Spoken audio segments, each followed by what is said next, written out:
Hello everyone, আমার একটি নতুন রান্নার ভিডিওতে সবাইকে স্বাগত। এখন অফিস গিয়ে না আর রান্নার ভিডিও শ্যুটই করা হচ্ছে না, সকালবেলা এত তাড়াহুড়োর মধ্যে রান্না করি।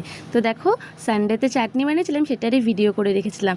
ফার্স্টে চালতাটাকে কেটে ভালোভাবে ধুয়ে প্রেশার কুকারে দিয়ে দিলাম, নুন হলুদ দিয়ে 3-4টে সিটি দিয়ে নেব। তারপর যখন প্রেশার খুলে যাবে তখন দেখবে চালতাগুলো সেদ্ধ হয়ে গেলে ভালো করে হাত দিয়ে চটকে নেব। তারপরে কড়াই তেল দিয়ে পাঁচফোড়ন দিয়ে দিলাম। তারপরে পাঁচফোড়নটা ভালো করে লাল হয়ে আসলে তারপরে যে চটকানো যে চালতাগুলো সেগুলোকে দিয়ে দেবো। সেগুলো ফার্স্টে দিতে গেলে না অল্প করে কিন্তু ঠিক রাখবে, তো সাবধানে দেবে।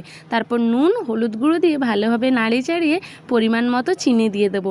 এবার চিনি দিয়ে খানিকক্ষণ ঢাকা দিয়ে ফুটিয়ে নেবো যাতে চিনিটা গুলে যায়। এরপর ভালোভাবে ফুটিয়ে নিলে তৈরি আমাদের চালতার চাটনি, আর ওপর থেকে একটু জিরে গুঁড়ো ছড়িয়ে দিলেই তৈরি।